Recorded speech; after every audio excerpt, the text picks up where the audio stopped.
Selamat pagi Bapak Ibu jemaat yang Tuhan Yesus kasihi. Senang lagi bersama saya Pendeta Hermon Siregar dalam renungan pagi.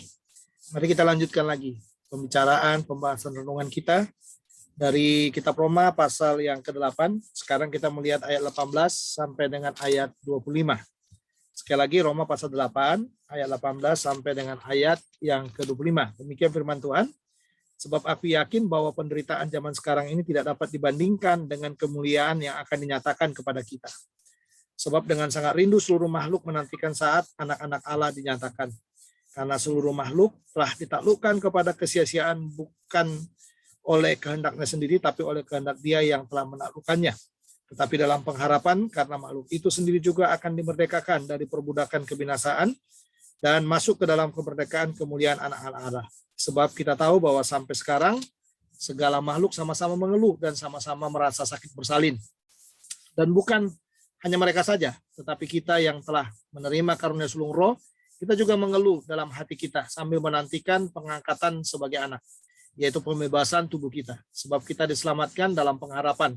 Tetapi pengharapan yang dilihat bukan pengharapan lagi, sebab bagaimana orang masih mengharapkan apa yang dilihatnya. Tetapi jika kita mengharapkan apa yang tidak kita lihat, kita menantikannya dengan tekun. Ya, kalau kita bicara tentang penderitaan, keluhan-keluhan, saya rasa menurut saya ya, tidak ada yang istimewa di dalamnya. Kenapa saya katakan tidak ada yang istimewa di dalam sebuah penderitaan? Karena memang ya sudah seperti itu. Nah itu dia, makanya tidak ada yang terlalu istimewa. Orang sakit, ya tidak istimewa, ya memang dia sakit. Orang menderita keuangan misalnya, yang tidak istimewa juga karena memang ya seperti itu keadaannya, dan itu memang sudah silih berganti ya Bapak Ibu ya, sudah silih berganti terjadi di dalam dunia ini, mulai dari sebelum Yesus datang sampai Yesus akan datang lagi. Saya sangat percaya sekali bahwa yang namanya penderitaan itu silih berganti dalam hidup setiap orang. Ya, setiap orang atau setiap, kalau saya menggunakan istilah Paulus, mengatakan setiap makhluk ya. Setiap makhluk yang selalu mengeluh dan mengeluh tentang apa? Tentang penderitaan demi penderitaan yang sedang dihadapinya dalam hidupnya. Nah, hanya sekarang perbedaannya adalah bagaimana menyikapi penderitaan itu. Itu saja, di situ perbedaannya. Jadi, kalau penderitaan itu memang sudah terjadi, semua makhluk mengalaminya. Siapa saja dalam dunia ini mengalaminya, baik yang percaya, tidak percaya kepada Yesus, pasti mengalami yang namanya penderitaan itu.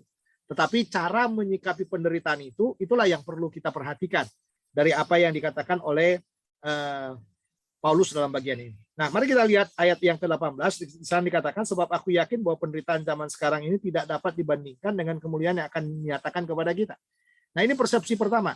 Jadi kalau orang percaya itu menderita, dia melihat penderitaan sekarang ini tidak sebanding dengan kemuliaan yang akan datang. Jadi artinya begini, terlalu kecil penderitaan yang kita alami, terlalu kecil persoalan sakit, persoalan keuangan, persoalan susah, persoalan himpitan-himpitan, ya terlalu kecil dibandingkan dengan kemuliaan yang akan datang. Karena kemuliaan yang akan datang itu jauh lebih mulia, jauh lebih bagus, jauh lebih hebat dibandingkan dengan penderitaan yang ada.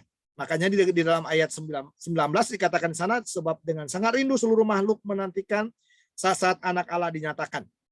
Nah, ini yang menjadi konsep kita juga, ya persepsi yang kedua. Jadi bukan hanya melihat penderitaan sekarang ini jauh lebih kemuliaan yang akan datang itu jauh lebih mulia dari penderitaan sekarang, tapi yang berikutnya saudara yang harus kita lihat adalah bahwa kita itu dalam penderitaan itu semakin ada penderitaan, sebenarnya kita semakin menantikan kedatangan Tuhan Yesus yang kedua kali.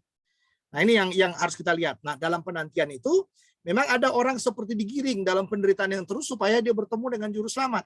Tetapi ada juga yang sudah percaya kepada Yesus, dia terus ada dalam penderitaan itu supaya apa? Supaya dia semakin setia, semakin bertekun di dalam iman percayanya. Jadi tidak ada saudara, yang sekali lagi saya katakan, tidak ada sesuatu hal yang menjadi sesuatu yang mengejutkan, mengagetkan, menakutkan bagi orang percaya yang sedang menderita. Sekali lagi, penderitaan, ya kalau ada penderitaan dalam hidup kita, persepsi yang pertama kita lihat bahwa penderitaan sekarang ini ya jauh lebih kecil ya, atau kemuliaan itu jauh lebih mulia ya, kemuliaan yang akan datang itu jauh lebih mulia daripada penderitaan sekarang ini. Jadi kita harus lihat di sana. Jadi penderitaan itu latihan kita untuk melihat kemuliaannya Tuhan, itu saja pendek ceritanya.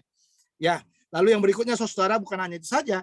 Justru bisa kita lihat dalam bagian ini, dengan kita menderita, kita semakin menantikan kedatangan anak Allah itu.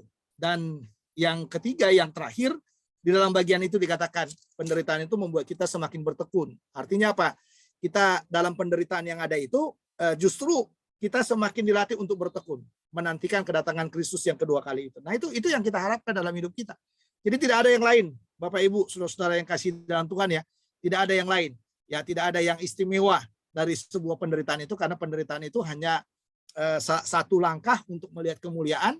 Penderitaan itu hanya menolong kita untuk semakin menantikan kedatangan Kristus yang kedua kali itu, menantikan kedatangan anaknya, katanya dalam Alkitab tadi. Lalu yang berikutnya, justru membuat kita semakin bertekun. Jadi dengan menderita ya kita semakin bertekun. Dalam menghadapi apapun semakin bertekun dan bertekun. Jadi sekali lagi, jangan pernah mengatakan bahwa penderitaan itu adalah langkah untuk kiamat sudah dekat, tidak. Atau itu saat saudara akan mati, tidak. Tapi penderitaan itu justru memacu kita untuk lebih baik lagi hidup bersama dengan Tuhan.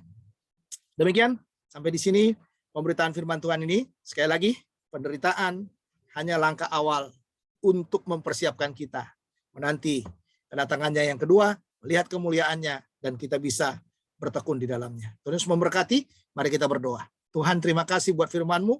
Meteraikan dalam hati kami. Kami mau belajar bertekun di dalam penderitaan yang ada, karena kami tahu itu semuanya langkah untuk kami boleh mendekatkan diri kepada Tuhan. Berkati jemaat-Mu, berkati umat-Mu dalam segala keperluan hidupnya. Biarlah Tuhan akan menolong sepanjang hari ini. Tuhan menyediakan yang terbaik bagi mereka. Terima kasih. Dalam nama Tuhan Yesus kami sudah berdoa. Amin. Sampai di sini pemberitaan firman atau renungan pagi hari ini. Ketemu lagi esok bersama saya Pendeta Hermon Sregar. Jumpa lagi. Tuhan Yesus memberkati. Shalom.